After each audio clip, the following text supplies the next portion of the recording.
Hello guys, welcome to the video. In this video we are going to study about vascular injury, है ना हाँ चलिए शुरू कर देते हैं। वेस्कुलर इंजरी, देखिए यहाँ पर मैं आपको blood clotting factors, blood clotting कैसे होती है, एंटी कोगुलेशन पाथवेज, काफ़ी सारी चीज़ें इसके अंदर मैं बताऊंगा। सबसे पहले वेस्कुलर इंजरी क्या टर्म है। देखो वेस्कुलर इंजरी, जैसे ये ब्लड वेसल है हमारे पास, अब इसके अंदर कभी इंजरी हो जाए, कट फट जाए, तो इसी को कहते हैं injury, that is called vascular injury.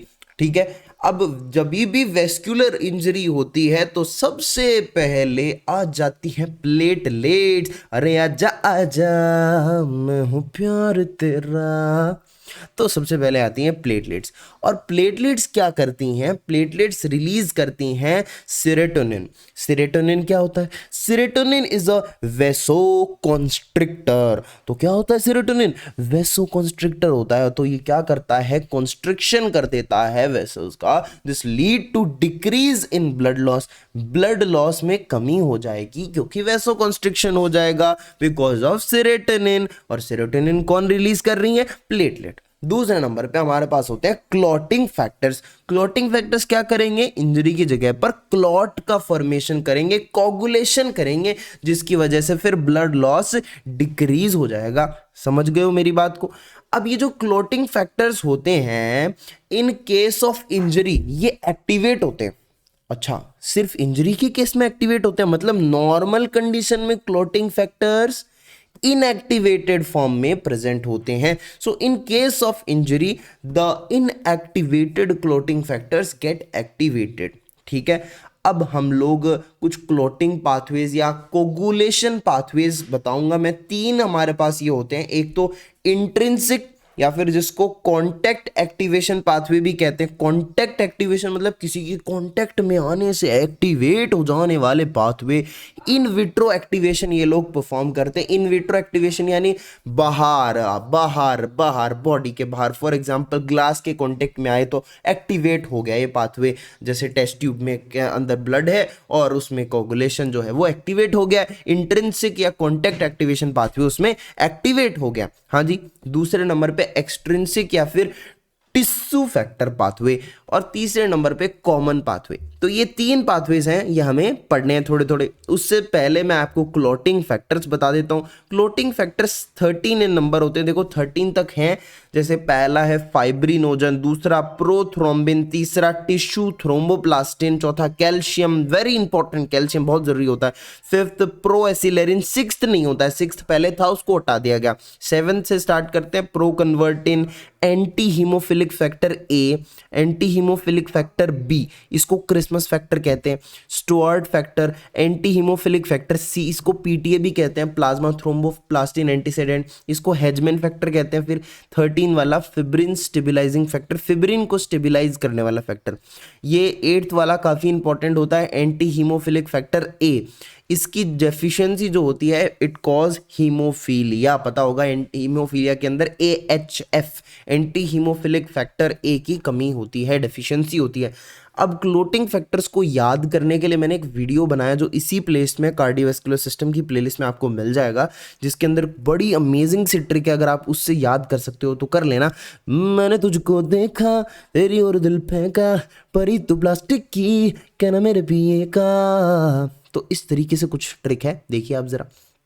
उसके बाद में इंट्रिंसिक पाथवे सबसे पहले हम देखते हैं। इंट्रिंसिक पाथवे क्या हो रहा है, ये स्टार्ट कहाँ से हो रहा है? सबसे पहले क्लोटिंग फैक्टर जो 12 है वो कन्वर्ट हो रहा है 12 क्लोटिंग फैक्टर ए में। ए यानी एक्टिवेटेड, तो 12 ए में कन्वर्ट हो रहा है। और क्या चीज लग रही है यहाँ पे? In presence of HMWK। what is HMWK? It is high molecular weight kininogen. तो हाई मॉलिक्यूलर वेट काइनिनोजन, और ये एक और कंपाउंड है कैलिक्रिन।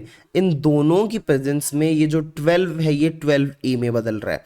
देन ये 12A जो है ये फर्दर 11 को बदल देता है 11A में। फिर ये जो 11A है 9 को 9A में बदल देता है, 9A 8 को 8A में बदल देता है। और दूसरी तरफ इधर पैरेलली ये भी तो चलता है एक्सट्रिंसिक पाथवे। एक्सट्रिंसिक पाथवे में कहाँ से स्टार्ट हो रहा है एक्सट्रिंसिक पाथवे के अंदर?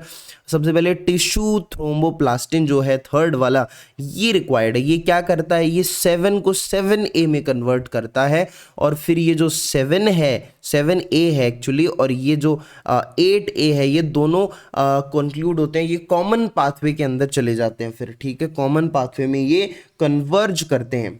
Okay okay okay okay. उसके बाद में कॉमन पाथवे में क्या हो रहा है? कॉमन पाथवे में स्टार्ट हो रहा है कॉमन पाथवे 10 से, 10th वाला क्लोटिंग फैक्टर 10A में कन्वर्ट हो रहा है, एक्टिवेट हो रहा है। Then it further converts 5th into 5th A। और देखिए अब क्या होगा कि ये जो प्रोथ्रोम्बिन है यहाँ पर कॉमन पाथवे में, ये इन प्रेजेंस ऑफ 10A, हमारे पास 10A है, 5A है, ये दोनों 10A और 5A है ना, इनकी प्रेजेंस में और कैल्शियम की प्रेजेंस में प्रोथ्रोम्बिन कॉमन पाथवे के अंदर बदल जाएगा थ्रोम्बिन के अंदर। फिर थ्रोम्बिन जो है ना, थ्रोम्बिन जो है ये फर्दर कन्वर्ट होगा, फाइब्रिनोजन को कन्वर्ट करेगा थ्रोम्बिन फिब्रिन के अंदर, fibrin which is a monomer, और फिब्रिन मोनोमर उसको स्टेबिलाईज करने के लिए आएगा factor number 13 which is FSF यानी फिब्रिन स्टेबिलाईजिंग फैक्टर, और this will finally form A definitive clot. हाँ कि ना? ठीक है जी, ओके। मैं दिल का राज कहता हूँ, ये तूने क्या किया, तेरी शर्ट दा मैं ता बटन सोनिए सोनी।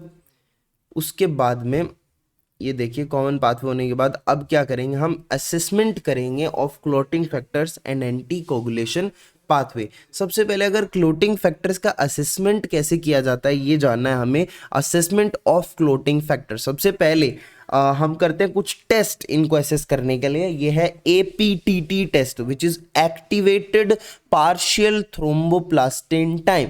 तो ये जो APTT activated partial thromboplastin time है which is it is a test, और इसका नॉर्मल टाइमिंग होता है 26 से लेके 40 सेकेंड, और ये इंट्रिंसिक और कॉमन पाथवे का असेसमेंट करने में ये टेस्ट काम आता है। उसके बाद में दूसरे नंबर पे प्रोथ्रोम्बिन टाइम PT, इसका नॉर्मल टाइम होता है 11 से लेके 16 सेकेंड, और it is used for the assessment of extrinsic and common pathway. तो इंट्रिंसिक और कॉमन के लिए APTT, और PT किसके लिए? एक्सट्रिंसिक और कॉमन पाथवे के लिए।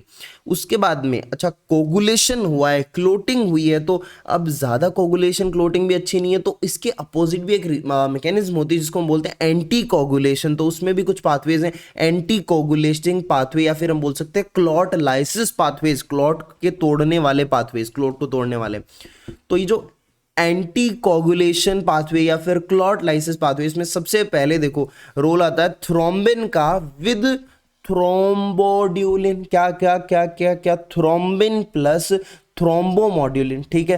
तो थ्रोम्बिन प्लस थ्रोम्बोमोड्यूलिन जो ये कॉम्प्लेक्स बन रहा है, ये मिलकर के दो काम कर रहे हैं। एक तो ये एक्टिवेट करते हैं protein C and protein S को, activation of protein C and S which inactivates clotting factor 5 and 8। Clotting factor 5 और 8 को इनएक्टिवेट कर देता है ये complex by activation of protein C and S। दूसरा क्या काम करता है? एक्टिवेशन ऑफ TPA यानी टिश्यू प्लाज्मिनोजन एक्टिवेटर। अब आप जानते होंगे कि ये कॉम्प्लेक्स जो है, अगर ये इस TPA को एक्टिवेट कर देता है तो गड़बड़ हो जाती है। TPA क्या करता है? टिश्यू प्लाज्मिनोजन एक्टिवेटर, ये प्लाज्मिनोजन को प्लाज्मिन में बदलता है। तो क्या हो गया? बदल दिया। अरे प्लाज्मिन है फाइब्रिनोलाइसिन, इसको फाइब्रिनोलाइसिन कहते हैं। नाम समझ में आ रहा है? इसका मतलब ये लाइसिस का काम कर रहा है। तो ये जो टिश्यू प्लाज्मिनोजन एक्टिवेटर है, इसके एक्टिवेट होने से फिर क्लॉट लाइसिस होने लगता है, क्योंकि प्लाज्मिनोजन को प्लाज्मिन में बदल देता है ये टिश्यू प्लाज्मिनोजन एक्टिवेटर TPA। ठीक है, ये हो गया पहला, ये मैकेनिज्म है पाथवे।